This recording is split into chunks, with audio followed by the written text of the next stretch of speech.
Good morning, everyone, and welcome to the US Asia Institute's Northeast Asian Focus webinar titled China's Digital Strategy from Seabeds to Cyberspace.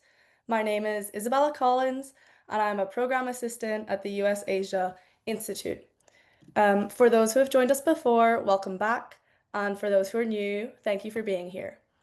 For a bit of background, the US Asia Institute is a nonpartisan United Nations recognized nonprofit with a 46-year history of strengthening understanding and ties between the people and governments of the United States and Asia.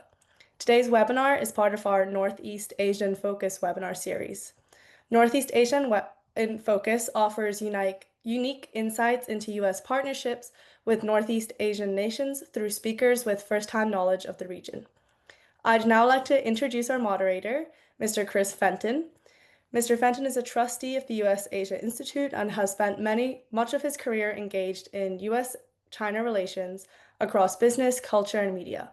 He has spent much of his career engaged in He served for 17 years as president of DMG Entertainment Motion Picture Group and GM of DMG North America, leading the international expansion of a multi-billion-dollar media company headquartered in Beijing. He is also the author of Feeding the Dragon: Inside the Trillion-Dollar Dilemma Facing Hollywood, the NBA, and American Business, which chronicles the complexities of cross-Pacific business ties. Currently, Mr. Fenton serves as CEO of Media Capital Technologies and sits on several company boards. We are grateful to have Mr. Fenton moderating today's discussion. So without further ado, I will pass it over to him to say a few words and introduce our panelists. Well, thank you, Isabel, and thank you everybody for joining this morning. These are a fantastic way to get some amazing education on the most up-to-date issues out there. I also like to thank the US Asia Institute, which is a tremendous organization inside the Beltway that has done a variety of different things in terms of the US-China relationship and also the Asia region in general. I really appreciate everybody joining this morning. Obviously, this will be online for other people to digest later. But without further ado, I want to jump into who we have here. Now, first of all, one of the great things that I just experienced was being on the Hill last week and understanding the importance of AI technology and how we govern and put up guardrails in terms of that technology here in the United States. But part of that discussion always involves China. So it's going to be very interesting to hear from our two experts how they look at AI technology as well as various other digital initiatives in terms of the race that we do have with the other superpower across the Pacific. Today's discussion will look at China's digital strategy, which is shaping not only Northeast Asia, but also the global digital order.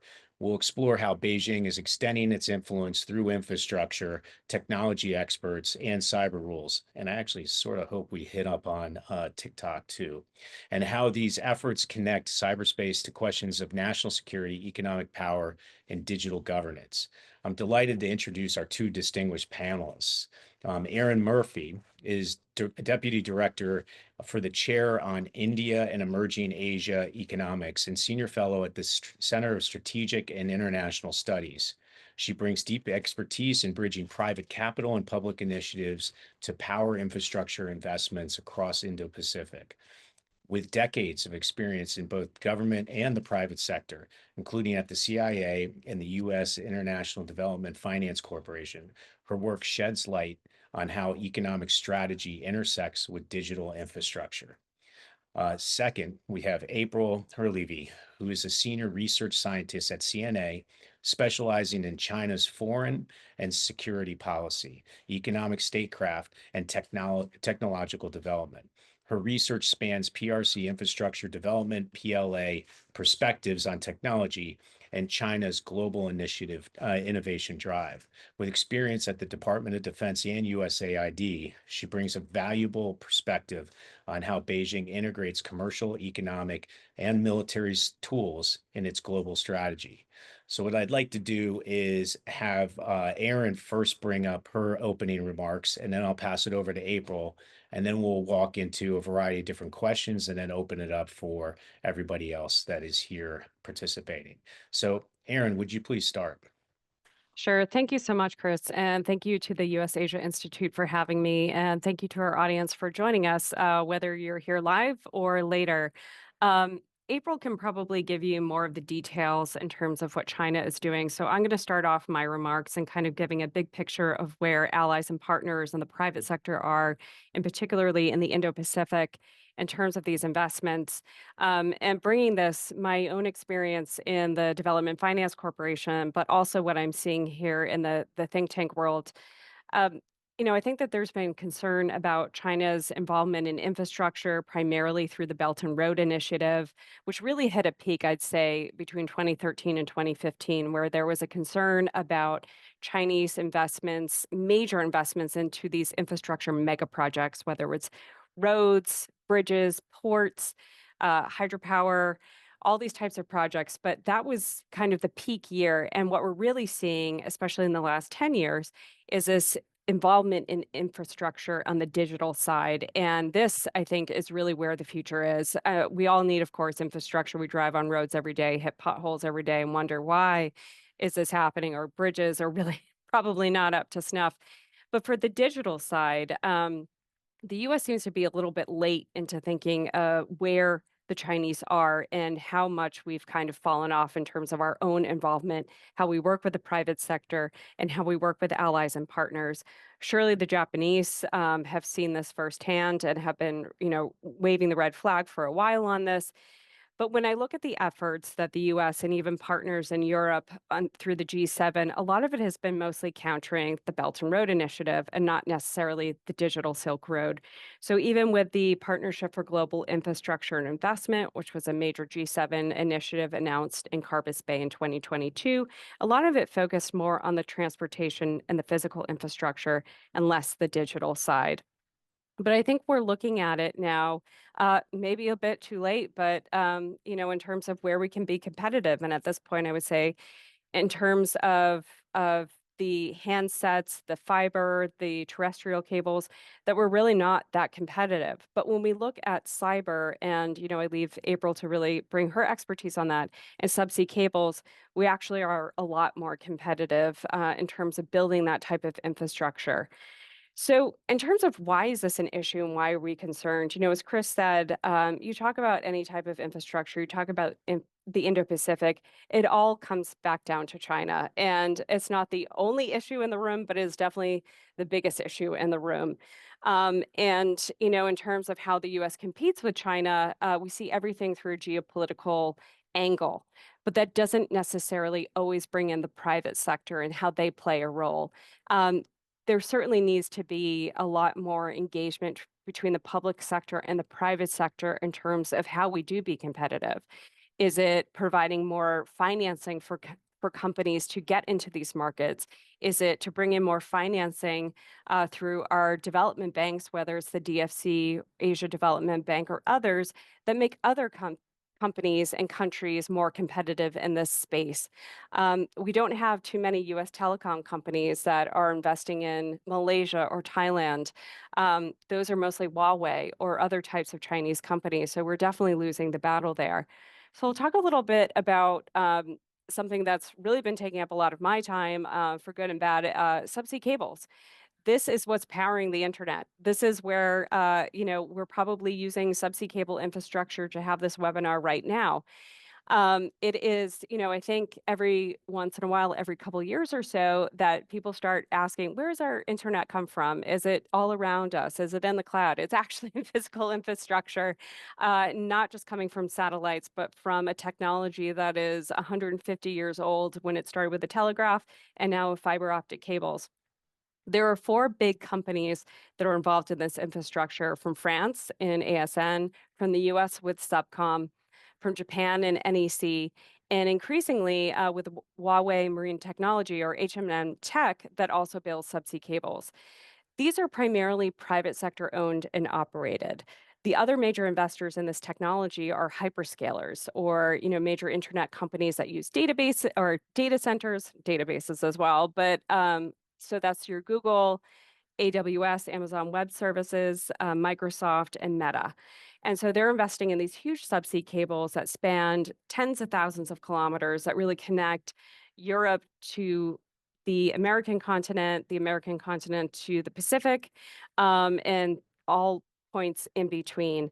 But there is a concern of where China plays a role. And when you think of where Congress and the executive branch and where think tanks are, we're concerned about China potentially sabotaging these cables, potentially putting in espionage type technology where they can tap these cables, and that they could deny companies from the West or from Japan that are laying these cables in the Indo-Pacific. And I think what this also tells us the story of how the US and partners and allies have been dealing sort of with the China issue, especially in digital communications. For the private sector, it's permits, permits, permits.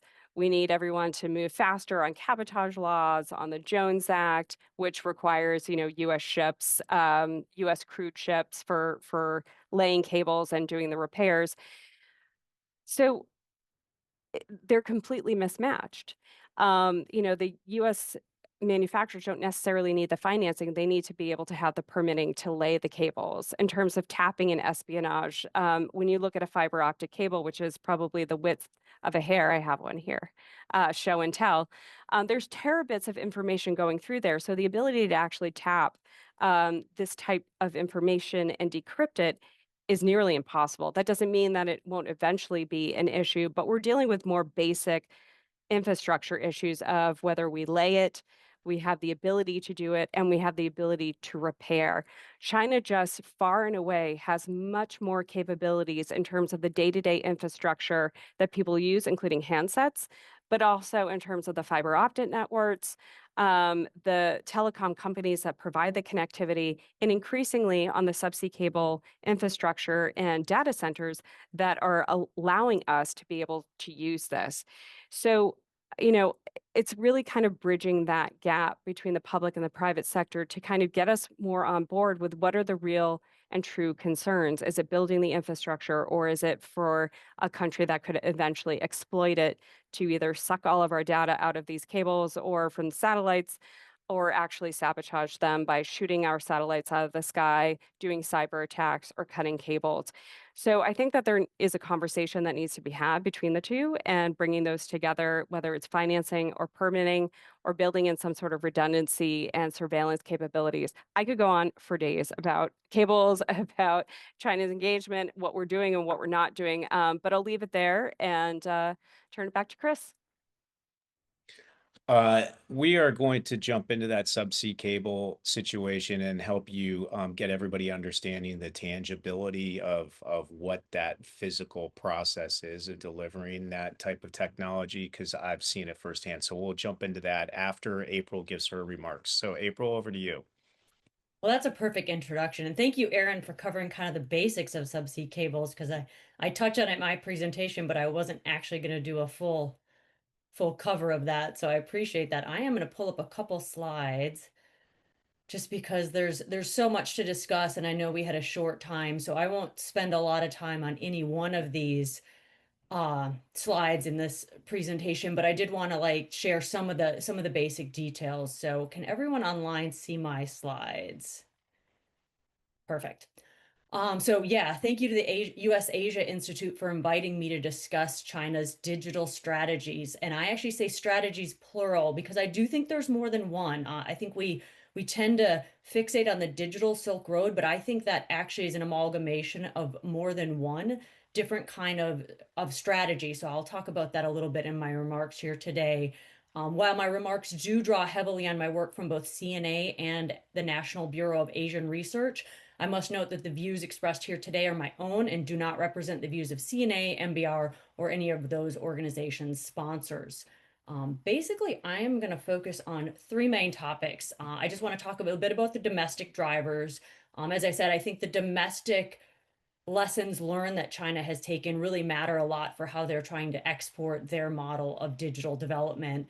I talk a little bit about the implementation challenges and opportunities. I will say I don't think all is lost. In certain areas, we see a lot of dominance of Chinese companies, but in other areas, there's still a lot of opportunities. And this isn't just the US, as Erin mentioned. A lot of times it's partners and allies that have the capacity to really contribute. And then I'm just going to conclude sort of with the international implications. There's a lot of things China is doing in terms of pushing forward global governance that they weren't doing a decade or 20 years ago. So I will end with that.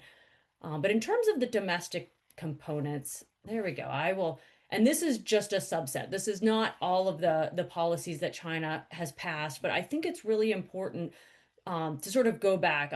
I like the timeline that Erin gave as well with as it relates to the Belt and Road, because obviously the Belt and Road Initiative kicked off in 2013 and sort of gained momentum with the big infrastructure, ports, roads, rail, all of that. But what was sort of happening behind the scenes is domestically, China was really focusing on what they call national informatization. This is this sort of these terms, informatization, intelligentization, are kind of they sound awkward in English, but they really are the best translation of the Chinese terms for these. And so we see this, and this preceded some of the national informatization plans go back to as far as 2016. I start with the ones is 2006. I start with 2016 because I do want to show how this is directly connected, though, to the Belt and Road Initiative. So it was sort of happening concurrently, but it was a very different focus. I also like to point out that informatization has been a term that's used across the government bureaucracy and organizations like the People's Liberation Army. So throughout the 2000s and beyond, this was a foundational concept in the PLA, and I define it as the process by which information technologies are integrated in all aspects of economic, social, and government functions. As I said, the PLA was really forward leaning on this in terms of military functions, but now we see that domestically, this is a part of all the economic and social aspects of the government and how it functions and societally in China. Chris also mentioned the role of AI. You can't have AI systems without informatization first. So you need the backbone that will support those AI applications. So that's what China has been doing for quite some time now.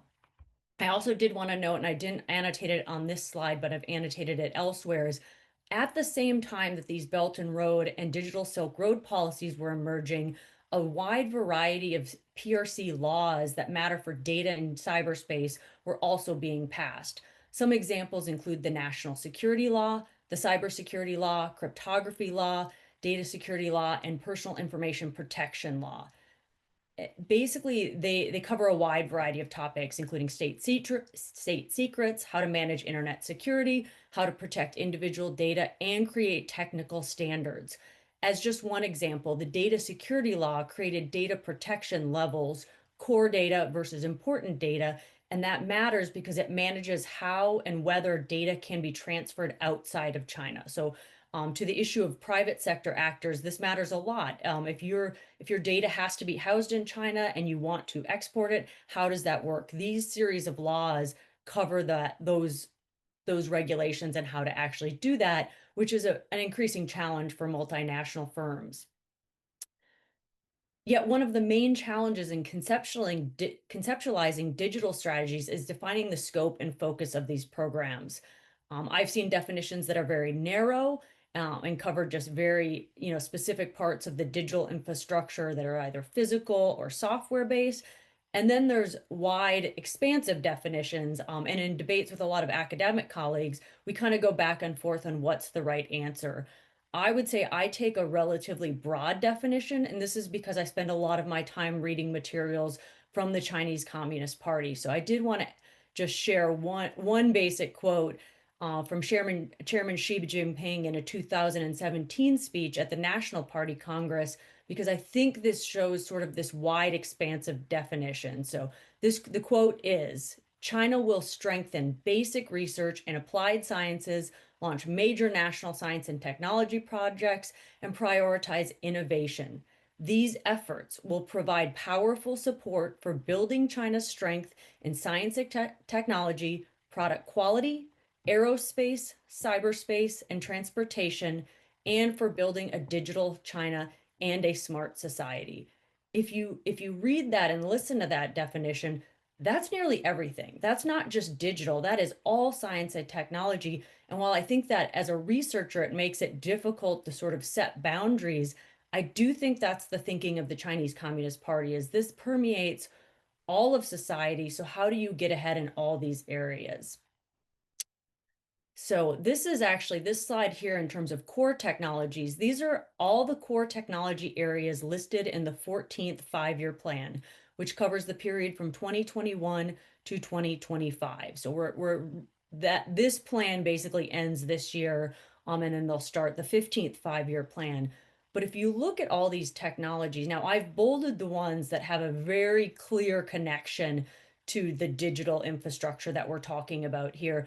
But if you look at this, you could argue that any one of these technologies require the informatized systems to run. I mean, we know obviously smart cars, robotics, blockchain, all of those require very heavily to have these informatized systems, but even healthcare and advanced manufacturing, any of those will need that digital connectivity to realize the gains that are meant to be had from artificial intelligence and other types of technologies. And so this is really China's thinking is they wanted to build this digital backbone domestically, and now to make that more commercially viable for their firms, they want to go abroad. So what is the abroad portion? So everyone on this call, I think, has probably already heard of the Digital Silk Road. But in terms of the official policy guidance, it was first anointed in 2015. At the time, it was actually called the Information Silk Road. And over time, that terminology has kind of landed on Digital Silk Road. And this is related to Xi Jinping's, quote, innovation-driven development. The definitions of that include digital economy, AI, nanotechnology, quantum computers, big data, cloud computing. So again, these expansive definitions of technology that include a wide variety of actors. And then as this program came together, again, I would say there's varying analysis of the Belt and Road about when was the big infrastructure push. But what we do see in the 2017 to 2019 timeframe is there was a real effort to work with other countries. So some of this was called under names such as the Digital Economy Strategic Alliance. There were meetings in Beijing that were bringing in other countries to try to sign on to these efforts. And then we see in 2020 this Global Data Security Initiative, which arguably has not made that much headway in terms of it's not as focused on recently, but when I conclude, I have some other things. I think it's just being lumped into these larger, more ambitious global efforts. So what are the challenges and opportunities? So countries need critical infrastructure. That's no surprise, but one of the reasons that I think the digital side has become such a focus in China is actually precisely because of the companies going forward. So I think there's a perception often that all of this was top down. So Beijing led all of this. But if you actually look at the projects now that we would consider part of the digital Silk Road, many of them began before the official policy guidance and were really bottom-up decisions from the various Chinese firms. This is just a smattering. This is certainly not all of the AI ecosystem, but some of the key players. What I've noted here is these are the key players, and the areas that are denoted above the companies, for instance, with Baidu, autonomous driving. This is what actually, these are called the national AI champions. And those are the specific dedicated areas those firms are working. But again, a lot of these firms were doing this long before Beijing had an idea of sort of creating these labels on it. And I bring that up because I do think it's really important. If you look at, I often use the aid data, global aid data set to look at these, and the vast majority of these projects, at least from some of the stuff Huawei was doing early on, happened before there was a thing called the Digital Silk Road. So this idea of facilities connectivity was occurring. It was bottom up from these companies. And then the Chinese government said, yes, we want to expand this. We want to provide additional subsidies and resources. And then you see in the various planning documents, for instance, the BRI action plan, this discussion of facilities connectivity. And in that, they talk about a wide variety of things, but they do specifically to the point about subsea cables note infrastructure such as that. So for instance, in the 2015 action plan, it explicitly says, and I quote, "We should build bilateral cross-border optical cable networks at a quicker pace, plan transcontinental submarine optical cable projects, and improve spatial satellite information passageways to expand information exchanges."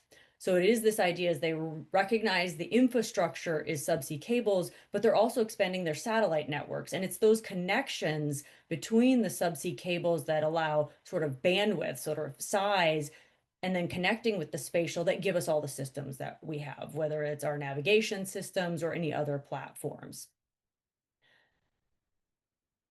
So I am going to actually conclude my remarks today just by summarizing a range of international initiatives that China has proposed. As I said, I don't think there's just one digital strategy, because what's interesting to me is China's goals and aspirations in the digital future pervade nearly all of their current foreign policy objectives. So, as this list shows, there are a variety of things such as the Global Security Initiative, is what it was called in 2022. And then earlier this month, Xi Jinping announced the Global Governance Initiative, which on paper looks like it's just an amalgamation of several of these efforts. But the point I really wanted to make on this last slide is just that if you read these documents, even the ones that are ostensibly not focused on digital, infrastructure, such as the Global Civilization Initiative, have a digital component to them. They talk about using models of technology. They talk about governance gaps in artificial intelligence and cyberspace. And so this most recent one, Global Governance Initiative, while we don't quite know what that's going to look like, it does say that it is meant to address what China perceives as, quote, a deficiency in global governance. So this is relates directly to how we think about cyberspace and all the other elements of that network that maintain the overall internet that we use every day, but also this idea that China wants to be the lead on that. They want their model of sovereignty and the way they view the internet to basically drive how this happens globally. Now, whether or not that'll be successful remains to be seen. But I also think because of the different companies operating in this domain, there are still a lot of opportunities for Europe, the United States, and other countries to have a say in what this looks like. With that, I will end and turn it back to the moderator. It's a lot to digest, and it's also such a crucial issue. I hope this link gets passed around among many inside the Beltway so that people understand what's going on here. I think one of the biggest issues with this area of a challenge between the two superpowers is the fact that it's very hard to touch and feel what's going on. Belt and road physical infrastructure is obviously a lot easier to see in terms of big bridges or, oil fields in various countries around the world, fisheries that are getting tapped out in areas off of Chile, et cetera. But this one is a lot more intangible to notice. So one thing that I'm going to bring in is just an anecdote and ask a couple questions on the sea underground or the underwater sea cables. Behind me is the Pacific Ocean. I'm in Manhattan Beach, California. Hermosa Beach actually owns its own beach. That's a town just south of us.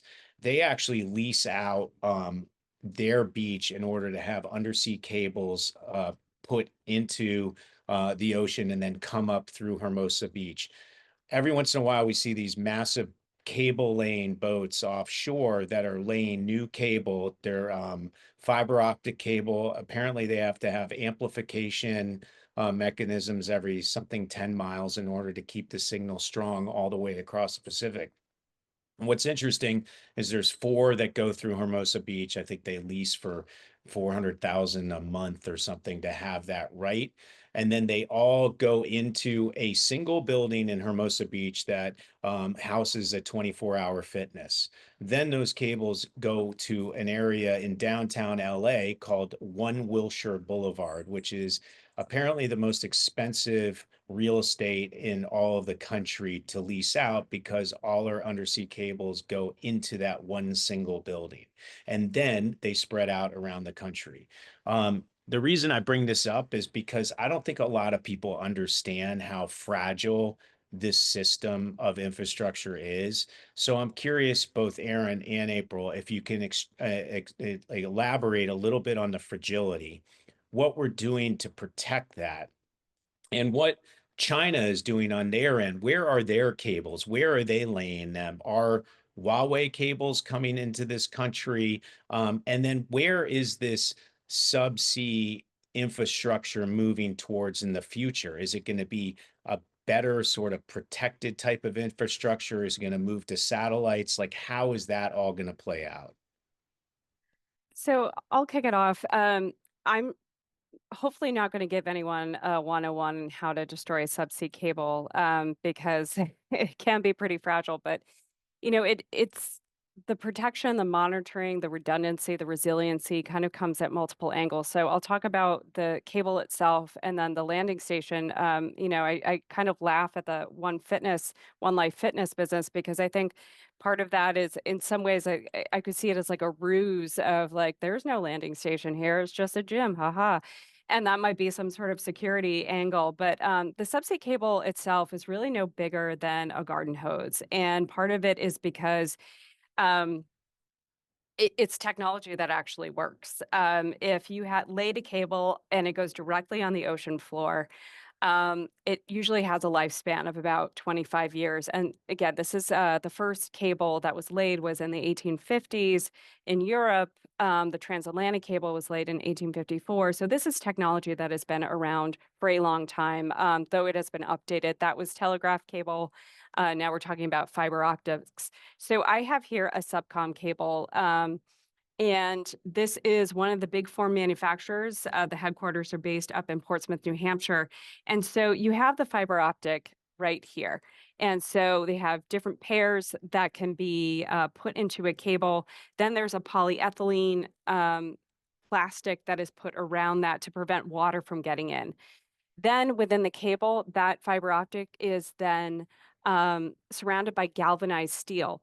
That then is wrapped around a copper tape, which helps amplify the signal that then goes through the repeaters. Chris, is what you're talking about, every couple of kilometers, so that the signal can pass and get strong. Then you put another polyethylene core around that, again, to prevent water from coming in. And usually this might be the only thing that is laying on the ocean floor, especially if it is an area that doesn't have a lot of commercial vessels or fishing vessels that are passing over it, or if the terrain is pretty stable, it's just sand. But if it starts getting rockier, or there are more ships that are passing within the bay or close to the subsea cable, you then cover it with this yarn, dip it in tar, cover it in more yarn, more tar, and galvanized steel. So probably it gets about like that big. Um, and that's mostly to protect it, again, from rough and rocky terrain, ocean turbidity, the currents of the ocean, marine life. Contrary to popular belief, there are not that many shark attacks that you would expect, but it does happen, but it's incredibly rare. Um, Primarily, the main threat to subsea cable are commercial vessels and fishing vessels. It's accidents. And it's mostly because they either drop their anchor not knowing that subsea cables are there and it drags over, or it's usually something like that. So the the commercial infrastructure is generally open source, so that fishing vessels and commercial vessels can understand where these cables are to prevent those accidents. For some countries like Singapore and Australia, they do have laws in place that require ships to anchor only in certain places. What they also have are very high fines and prison time if a ship is found liable for damage to a cable. So there's a deterrence mechanism to prevent these types of accidents from happening. It does get complicated because not all countries have that. There's UNCLOS, the UN Law of the Sea, that also provides some recommendations on how countries can help govern their territorial waters, but also international waters. There's a movement to try to, if a cable is damaged, not only target the company that has cut the cable or damaged the cable, but also the flag under which the cable or the ship is placed under. So there are a couple of countries out there that offer their country flag for a ship to sail, and I'm sure they're not really excited about being held liable, and that includes Belize, the Bahamas, Liberia. So I'm sure they don't want to be held responsible. I think because of the news, where you look at the Baltic Sea or the Taiwan Strait or South China Sea, that there's a lot of question about sabotage and intentional cuts. That can happen. It's harder to prove. Usually, one way that you can see that it's happening is if a ship suddenly is going, kind of zigzagging, and partly because if they drop their anchor, they're hoping to snag that cable, but because an anchor bounces on the seabed floor, the longer that you kind of, zigzag, the more likely you are to snag the cable. Other ways that you can sort of prevent cuts or at least kind of mitigate the damage is that if it does go onto the subsea floor, companies use underwater autonomous vehicles to help plow sand over to the cables. But that's one way to help protect it, mostly from the elements, but also from potential, fishing vessels and commercial vessels that go overseas. To protect the infrastructure, it is pretty challenging. The anchorage laws are certainly one way to get to the most likely of accidents. And this is, when I was talking about the difference between public sector and private sector, in terms of where the concerns are, and it's mostly around accidents. For countries with extremely busy harbors like Singapore, those laws have been in place for a while and generally are seen as best practices. What companies would also tell you is to ease the permitting process, because the more bureaucracy that you have, the harder it is to go in and repair and lay more cables, which gets to another question: is how do you protect and build resiliency into the infrastructure? It's also redundancy. The more cables you lay, the more likely that if multiple cables are cut or a big cable is cut, you could reroute traffic through other fiber optic methods.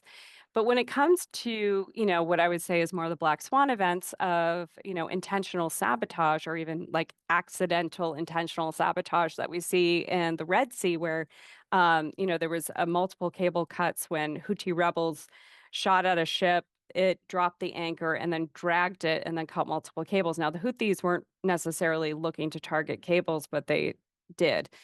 Um, you have to have the ability to be able to go in and repair them, but the redundancy and perhaps using countries' surveillance and naval and air assets to protect, but the ocean is vast.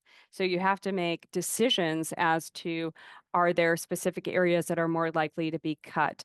Who governs those territorial waters? Are you able to track ships like Russian ships, these ghost fleets that are used to avoid sanctions, but can also cut cables?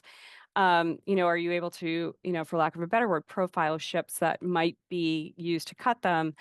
There's a number of things that you can do, but again, the ocean is vast. So, the way that you're able to kind of prevent some of these things are through redundancy and being able to get ships out there that can repair. I'll end there and then turn it over to April. Yeah, that's Yeah, a April, if you want to, I do have a specific question for you, but if you want to elaborate on that last question, great. I will. I'll just add a few remarks. I think actually Erin did a wonderful job explaining sort of the physical infrastructure protections, and also the fact that it is primarily still anchor drags and fishing vessels that cut cables. If people are interested, just to reinforce that point, the International Cable Protection Committee actually maintains data on this topic, and they anonymize the specific ships and other stuff, but you can go and look at it. But to her point, when you look at that data, some of the slowest repair times, it is nothing to do with the ships or the capacity of repair. It's permitting. It's these ideas that the permitting regulations for different countries are slowing down the process. So there are ways to reroute to increase that redundancy, but one of the biggest challenges and we've seen this in the South China Sea. So even now, China has argued that they have made some claims that anyone operating repair ships or other things should request permission for the Chinese government. My understanding is a lot of companies are sort of just not abiding by this. But if you did mention Chinese maps, I am putting a link in the chat just of some work I've done that actually does show a map of what China's doing, because obviously they are reliant as well on digital infrastructure to keep their country connected. And this is where it is interesting in terms of I think put a lot of attention on Huawei, but if you actually look at who's been laying subsea cables and the consortium projects that China has undertaken for its own network, it's not just Huawei. Now, Huawei has, based on the latest data I've looked at, about 45% of at least subsea cable projects were either funded, laid, or run by Huawei. But there's also China Unicom, China Telecom, and China Mobile, which are three state-owned. Wait, 45% is of the Chinese Of the subsea cables? Yeah, not Wow. total, not total. Okay. But if there's more data on that too, I did an interview several years ago with the Financial Times, and they have a great infographic that's global cables, but of the ones just that are China, because China has about 100 subsea cables that they've laid. The point is, the materials that are used in those is from HMN Tech, which used to be a subsidiary of Huawei, which is not. It's now owned by a provincial level state-owned enterprise, because at the time, back in 2020, Huawei decided that that wasn't basically that part of its company was not making sufficient money, so they actually sold it off. So the subsea cable manufacturing, sort of the physical tools used, are now a different company, still a Chinese state-owned enterprise. But there are other mobile companies, and what we're seeing, and this is indicative of other sectors of the economy, is there's a lot of consortium agreements. So it's never just one company. Often these Chinese companies will come together in a consortium and then use that to fund the cable project, because that allows them also to use official state financing from the Chinese government to make these projects happen. So in that sense, they do operate a little bit differently than some of the basically US, Western, and European companies in terms of how they get these projects off the ground. And the final thing I just want to say, and that if people are interested in sort of the expansion of these subsea cables, Telegeography they're an industry organization, and they maintain a great map, but they also have some great sort of short either papers or podcasts sort of on the myths. I mean, Erin mentioned the shark bite ones. That's one of my favorite, but they actually debunk some of the myths that people have about subsea cables and where the real issues for security are. So I would direct people to that site.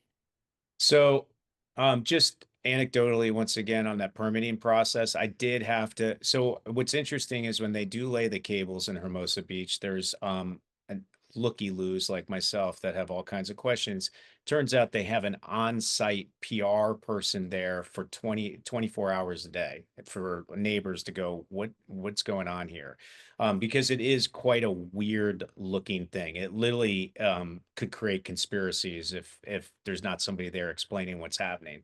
The reason they lay them through Hermosa Beach is, it turns out, as I mentioned, Hermosa Beach owns their own beach. Here in Manhattan Beach, this is actually part of LA County Beach. And apparently, for a company to lay a cable through Manhattan Beach, it would take an extra year or two to get through the LA County permitting process versus a town that's very small that just says, oh, okay, we'll do it.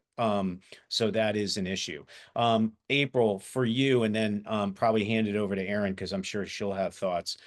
You laid out this timeline that started in 2015, this digital Belt and Road Initiative. In your opinion, how close to the schedule that was laid out 10 years ago does it seem that China is adhering to? Are they ahead of schedule or behind schedule? And I'm also curious, in terms of that, how much of our IP and technology and skill set from America has helped them stay on that schedule and keep on that schedule? Well, the first response to that is, the beautiful thing about Chinese planning documents is they never give specific timelines. That's on purpose in some respects. You can always meet your goals if you're not very specific and concrete about what those are. So in many ways, Chinese policy documents provide broad guidance. They sort of give you the right and left lateral limits of what you're supposed to do, but they don't really lay out. So there was not a, by 2025 it has to be done. I just give one example. Like, for instance, I believe it was 2020, the goal in some of their policy documents was to achieve a moderately prosperous society. Well, on January 1st of 2020, Xi Jinping said, we've achieved that. So he didn't even wait for the year to end, because what does that mean? And I think the digital strategies, when you look at least the national level strategies, it's sort of that. It's like, you should do this, here's the guidance, and here's the tools we will give you. So there was never a clear timeline. I think that's important to note. Now, on the domestic side, there sometimes are clearer timelines, and this is where you see great disparities across China. So eastern coastal provinces have really moved quickly in terms of overall digitalization. So both of their government services and things of that nature, that's happened. But then there's still a lot of provinces that either haven't had the money or the resources to do that. So they're still quite far behind. So it varies greatly domestically in China. I think if you look at the digital Silk Road broadly, what we have seen is there was a recognition in China that the big infrastructure projects probably couldn't go on indefinitely, especially as China has started to encounter its own economic headwinds. But there is a recognition that continuing to build up, for instance, Huawei, I've looked at some recent case studies of some of the work they were doing in the Pacific Islands.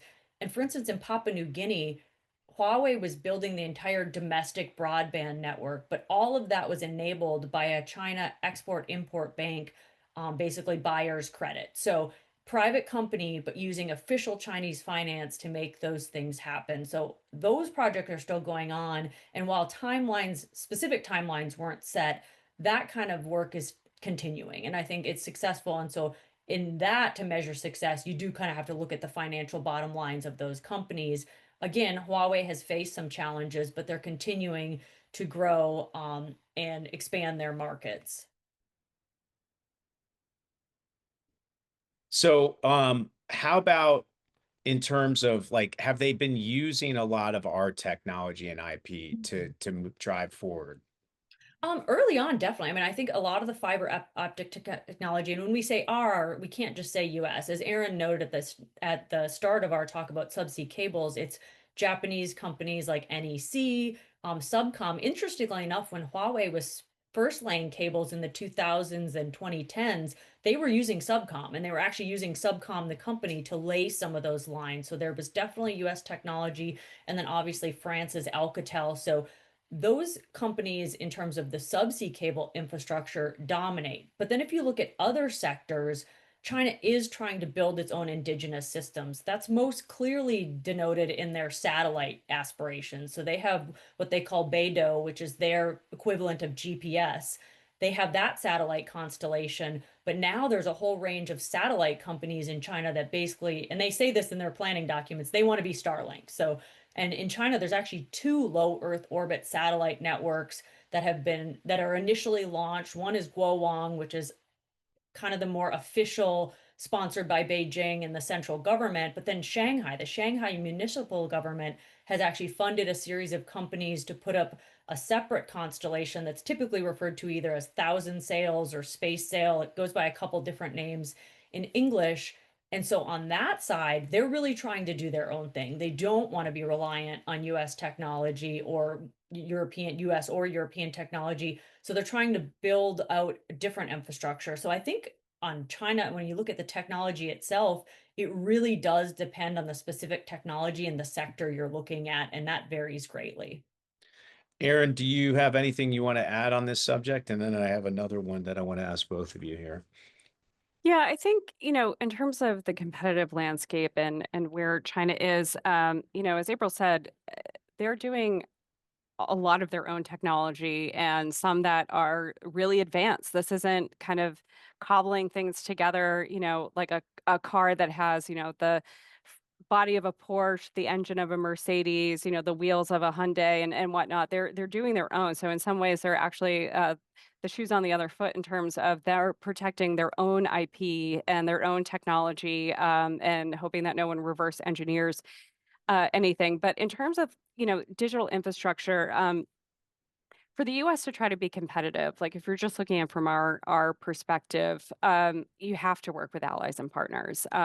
We just don't have the companies that are able to get in terms of satellites. Of course, there's Starlink, and we have a subsea cable manufacturer. But where we've been successful is when we've worked with Japan, with Australia, with other countries, in terms of pooling our resources together, whether it's in terms of financing, technology. I look at the Palau Spur that was announced several years ago in the first Trump administration, and that by bringing the partners and allies together and their financing, they were able to kind of push China out in terms of, this big multi-country subsea cable project. And that's really, if that's your concern, that's what you have to do. And when you look at kind of the scope and scale of where companies are and who's investing in these, a lot of it is a consortium model, and that you have, these hyperscalers like Google, like Meta, but you also have, companies and telecom companies from either where the infrastructure is landing or up in space, and that really kind of comes from partners and allies. So, and also just a note on the landing stations, just to get back to that. I find it really comforting that there is a PR person. I would love to have that job at Hermosa Beach, where I could just sit there and talk about cables and what this is and what a landing station is. But to get back to the earlier thought of where this all goes, again, there needs to be a lot more security on landing stations. I think that some countries sort of take it for granted that people don't actually know what it is. When I said, it's really hard to tap a cable for information, satellites are not going to supplant subsea cables anytime soon because of the amount of information that goes through those fiber optics. They are able to be targeted by cyber attacks, by just, general, again, I don't want to give anyone any ideas, but like, physical attacks. Um, you know, in some places in Japan, you can just walk right up to a landing station and be like, what is this? It's a landing station. Or if, after you lift some weights at the gym, being like, what is this? There needs to be a little bit more security. You can't just kind of be sort of anonymous out there and hope that no one understands what it is. But it gives rise to conspiracy theories, but also the potential of actual attacks. Yeah, I believe, well, I'm trying to believe that there is a lot of redundancy put into place now that, I think it was the LA Times maybe 15 years ago talked about this strange building called One Wilshire and why it costs, $1,000 a square foot a month to have a little like 4x4 office there. Because it does feel like everything is extremely fragile. I guess the final question I want to ask you both, and hopefully we can wrap it up in 5 minutes so we can pass to Isabella, is in Washington, D.C., where we need to institute policy and regulations and initiatives to make sure that we win this digital race with China, or at least strategically compete with them. One of the most important facets is to make sure constituents of elected officials even know that this is going on. And one of the big problems is you can't touch and feel what's happening here. How do we get the American public better understanding the fact that these things are just as important as building a bridge or building a highway or undergrounding power lines or whatever it is? How do we get people cognizant of this very important issue that might be the most important issue we face in terms of our competition with the other superpower?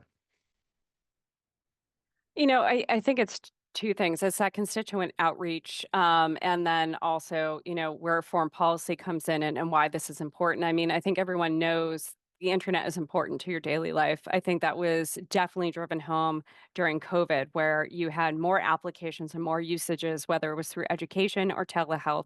But you can not, I mean, you can be offline, you can try to do a digital detox, but for the most part, everything we do has to be used through some sort of digital connectivity, banking, e-commerce. If you have an Etsy shop, if you have like a TikTok shop, which we didn't talk about TikTok, but that's for another day, I guess. You have to use the internet and you have to have good connectivity. You don't really value anything until it's gone. And Yeah, so so one idea in there, just really quick, is remember in the days when we would do nuclear war drills or earthquake drills, and everybody in the country would have to do it at a certain hour? Do you think it would be smart to maybe do a no internet, no cell service 15-minute drill for everybody nationally just to understand the complexity and fragility of this?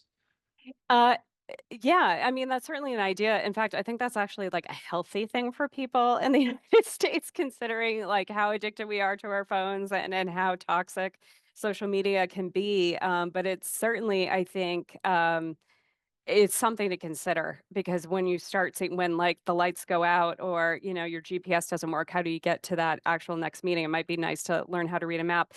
But there's also, I think, a brewing discord around the technology that AI and whatnot empowers. As people start understanding how to use AI, there's also the question of what powers it, and what are these data centers? You're starting to see a lot of NIMBYs, and not in my backyard with these data centers. You saw it with 5G, like the vibrations. It causes health effects and whatnot, but also the very real issue around energy and water usage.